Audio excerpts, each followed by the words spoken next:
Hey everyone, I am Robin the Copy Bitch. This is Stewie, my sidekick sloth.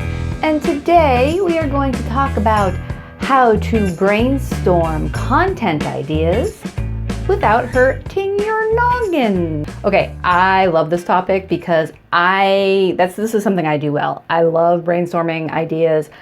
There's no shortage of ideas in my head. There's just a limited amount of time to make all the ideas come to life in copywriting form or fiction form, because I'm also a fiction writer, or a humorous form because I also do humor writing. Anyhow, I love brainstorming and I like doing it privately and not in front of people, just so you know. So I'm not good with like group brainstorms. And anytime a client says to me, we're gonna have a brainstorming session, it's like, no. I don't do that. I do it privately. Tell me what you need, let me do it. And then the magic happens. Anyhow, I know not everyone is a brainstormer or is really good at coming up with content ideas. There are plenty of gifted writers out there who are great at doing the writing, but coming up with the ideas, that can be a little more challenging. However, I think we can develop this muscle without hurting your muscle. So let me give you some of my go-to ideas and see what you think. Okay, tip number 1 is going to be very obvious. Turn to Google. Seriously, let your fingers do the walking. What I love about Google is that when you start to type something in, I'm sure you've seen this happen, you'll see what other searches have shown up. So there's one idea, like come up with a topic that your client wants to talk about, or just whatever the topic is that your client does. Start plugging it into Google and you're going to see stuff come up. Think about a question related to your client's product or service. Type it in and then see what comes up on the search engine results page, and look for the featured snippets or the rich snippets. I use those terms interchangeably. The people also ask, that's what I'm talking about. You'll see those boxes come up. It says people also ask, and then you have all these questions, and those questions make great blog post topics, or you can stitch them all together and do a white paper, or you can do a bunch of social media posts about each question. So look for those little boxes that come up. People also ask. You can scroll to the bottom of the page. You'll also see what people are searching on.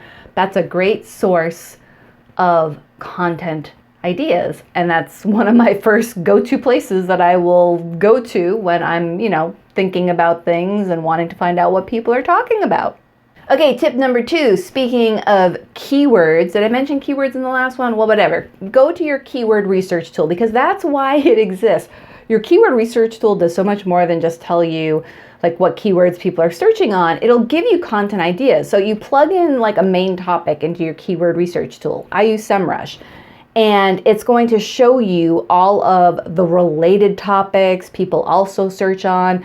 And really good tools like SEMrush will also actually generate content ideas for you based on the keywords. And it'll tell you like which content ideas actually stand a chance of ranking well. So it does a lot of the heavy lifting for you. It's worth the investment, a keyword research tool. It does cost some money, especially the paid tools, but you can also figure out how to use like the Google Keyword Planner, I'm sure, and figure out how to make it do that for you as well. I'm not as familiar with that, but I'm sure there are ways. But it's a worthwhile investment is what I'm saying, to have a good keyword research tool, get good at using it, follow the blogs about that keyword research tool, and you'll get really good and comfortable with doing searches, because you're gonna find all sorts of interesting things that's relevant to what your client is doing, is their business, and that's the whole point. I probably should have mentioned this. Coming up with a great idea, it's only great if it actually gets results, at least in the world of copywriting. Fiction's a whole different thing. But if you're doing copywriting, you're writing content that you're trying to get people to do something, typically, buy from your client.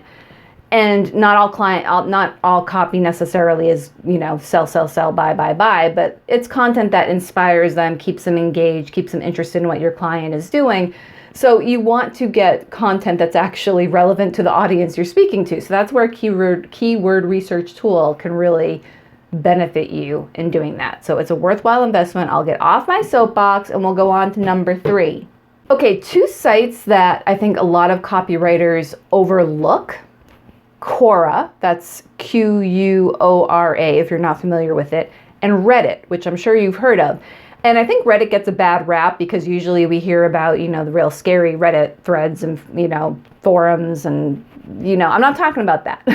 I'm talking about the places that are actually okay and safe on Reddit. And people talk very, very openly on Reddit. I love the ask me anything questions. That can be really a great treasure trove. Like if there's a topic that your client covers, you can see what people are talking, what people are saying on Reddit. Has there been a thought leader on Reddit who's answered questions? Like there's just so much information. You can see what real people are thinking and talking, and then that can help you come up with interesting topics and content ideas for your client. Same with Quora. Quora is a question-based platform. So what people do is they will ask a question and then people will answer it. So, and there's every single category you can imagine under the sun on Quora. So go into the section that people are, talking about that's related to your client's company or business, and you will see stuff. I can give you a recent example. So one of my clients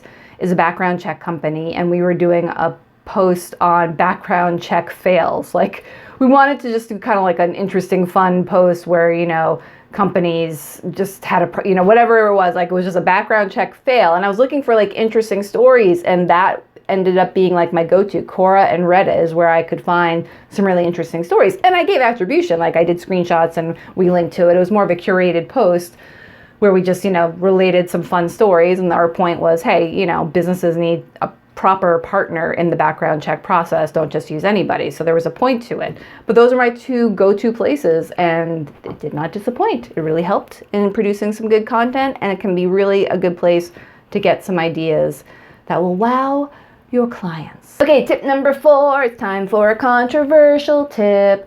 You could ask your friend ChatGPT or Bard or some other AI. Now here's the thing, don't be scared of ChatGPT. It is here, it's not going anywhere. AI has been here, okay? It's just been getting a lot of attention the last 6 months.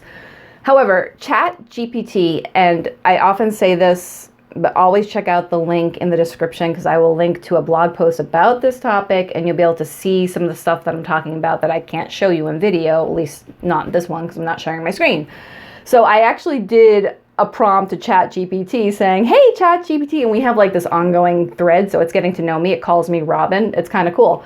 And I said, I'm doing a blog post on how to come up with content, how to brainstorm content ideas. So can you come up with 5 ideas and strategies for doing that? And I was happy to oblige, and it came up with stuff. And what was interesting is we didn't overlap this time. Sometimes we're thinking the same way, but it was thinking very differently than I was going. So I will include that screenshot in my blog post and you can check it out, but don't be scared of it. In fact, I think AI is a great tool for brainstorming. Like if you just tell ChatGPT what your goals are, what your client's company's about, the type of content you're trying to do, and just ask it, and like keep asking it. Like you can ask it for 10 topics, and then if you're not happy with anything there, ask it for another 10, ask it for another 10. And what it's going to do is you might see some topics there that you're like, yes, I want to work with that. But it's also going to spark something in your mind, and you'll be like, oh, not that topic, but I just thought of something. So that's the beauty of ChatGPT, especially for brainstorming and blog outlining and things like that. And I'll be doing some videos on ChatGPT because I've been using it a lot, but we're not quite there yet. But you can use it for brainstorming, and you should, because it's going to come up with some good ideas. And that's the whole point of this exercise, right? What are we up to? Point number 5, tip number 5. You want to pick your client's brain. That might seem obvious too, but if you're struggling for content ideas for your client, go to your client, because they're going to have them. They might not realize it. That's the problem. The client is so close to what they do. They don't realize that some of the stuff that they encounter every day would make a great blog post because they live it and breathe it. It's a cup of coffee to them. But if they're getting the same questions from prospects and customers, or they're encountering the same issues, whatever, all of that makes great content for videos, for blog posts, for white papers. So always check in with your client. You should have a standing, conversation anyway, whether it's monthly or every other week or whatever, and always ask. Be like, what are people asking you? What's a question that surprised you, or what's a question that you keep getting that you wish people stopped asking you? that would be a great that would be a great blog post, because then it takes, the pressure off of your client, because the client can actually send people to the blog post. Or maybe if the prospect actually stumbles on the blog post before they talk to the client, then they won't be asking the client that question. You get what I'm saying here. But always, always, always talk to your client. And if your client, if you're dealing with a company like a larger organization that has a sales staff, you want access to the sales staff, because those are the folks who are on the front line, who are actually talking to the prospects. And they should get in the habit of recording, the questions that they're getting, or the problems, the issues. Customer service is also another great place to get content ideas. So if you're working with a company that has a customer service team, where they're getting, complaints or questions or whatever it is, again, great content ideas. So make sure you always circle back with the client.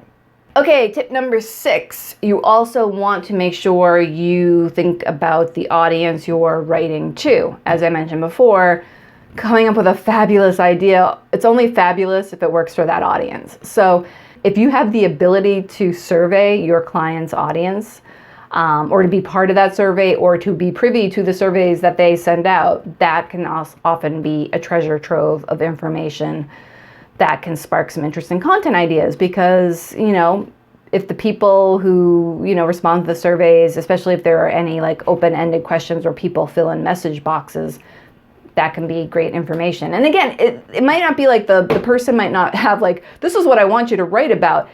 Something they say might spark an idea in your head. That's how you have to think about it. Like, it's not necessarily someone's going to hand you like the content idea, but they're going to say something where your brain, your wheels will start turning and be like, ooh, okay, I just thought of a great content idea. And then you're going to look like a hero to your client. So that's a good thing. Tip number 7, I think we're up to 7. Hopefully it's 7. You're going to want to read review sites. So if your client has reviews of their own on, Google or Yelp or whatever, Capterra, Trustpilot, check out the reviews. Check out their reviews, but also check out their competitors' reviews. And what you're looking for are the little net nuggets. So you're probably going to want to look at the 5 stars and then the 1 star. Actually, you're going to want to look at them all, because you never know where those nuggets are going to be buried, where people are going to bring up a topic that, and you're going to see themes. They'll be bringing up, you'll see the same theme come up in several reviews. And if people are talking about the same thing, that's a topic idea. You might have to flesh it out and figure out what the angle is, but pay attention, and pay attention to the competitors' reviews, because maybe there's something that their reviewers are talking about, especially the negative reviews, where your client actually does really well, and you want to highlight that content or that idea, that topic in the content you produce, whether it's on, the website's homepage or a blog post or social media or whatever. So pay attention to reviews. Again, and that goes back to the whole audience thing. You want to give content and helpful information to what people are talking about and asking about, and the pain points that they have and the problems they have. So always look at reviews. And a bonus point to this, anytime people have questions, like an FAQs blog post or an FAQs page can always make for really great content. So always kind of have running FAQs going. You can either have an FAQs page on your client's website where you're constantly adding stuff to it, but there might be a question that you pull out and then you create a whole blog post around it, or a video, or social media, or all of the above. Like, you should really get good at repurposing your content. So FAQs, frequently asked questions, are always a good source of content. And again, it might spark another question that hasn't been answered. So think about that as well. That was kind of like a 7.5. Okay, 8, and I kind of circled around this, but check social media. So see what people are talking about. For hashtag-driven platforms like Instagram, TikTok, Twitter, I suppose even Facebook to a certain extent, but especially like Twitter and Instagram, you can do searches on hashtags and see what people are talking about, what's coming up, what's current, what's got people all hot and bothered. So that can be a really good place to find out, especially what's topical. If you want to do something that people are just talking about, or you want to jump in on a conversation that's very topical in the industry, that's the way to do it. Do some searches on hashtags and see what people are saying. As an example, so I'm recording this video in May, and May is known as Women's Health Month. It's actually Women's Health Week, but it's now become like Women's Health Month. So I do a lot of writing for a urology practice, and if I wanted to do like a topical blog post to end out May, I could do searches on like Twitter and Instagram and TikTok and see, you know, the hashtag Women's Health Month or related hashtags and see what comes up. And I could curate some of the best bits of content, the best TikToks, the best tweets, things like that, into a fun curated post. You know, Women's Health Month 2023, here are some of our favorite, you know, TikToks or whatever. You know, it's getting a keyword phrase in there. It's relevant to my client's subject matter. I could, you know, really kind of dig deep and find out urology related topics, but you get the idea. Like, that could be a piece of content that we could do to wrap up the month. Going along with that, and this brings me to number 9, relating content to holidays or to monthly designations. There is a month and a day for everything out there. Like, there's National, you know, Hot Dog Month and National Ice Cream Day and, you know, Mental Health Awareness Month. That's May. June is Men's Health Month. There's, you know, there's March Madness, and then there's the other March Madness. And no, I'm not talking about basketball. I'm talking about vasectomy season. I bet you didn't know that was a thing. But again, I write for a urology practice, so I know about that. And see, that makes a really fun topic. So every March we can talk about the other March Madness, which is vasectomy season. And the reason you're probably wondering, like, why is there such a season?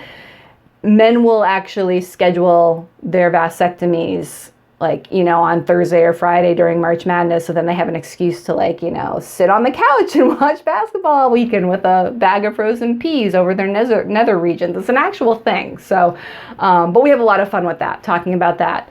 So monthly designations and holidays, they're actually, and I'll see if I can find one. There are websites dedicated to telling you what today is. Like, today is National this day, and tomorrow is National that day. And you might find something that's related to your client's product or service, or a few things, and then you can, you know, plan out your content accordingly. Anyway, there you have it. How to brainstorm content ideas without hurting your noggin. Hopefully you got something out of this video. Make sure you check out the links in the description, because I will link to my blog post on this, and it'll be laid out much more clearly than maybe we actually, yeah. If you like this video, please give it a thumbs up. I am Robin the Copy Bitch. This is Stewie, my sidekick sloth, and we will see you next time. Bye!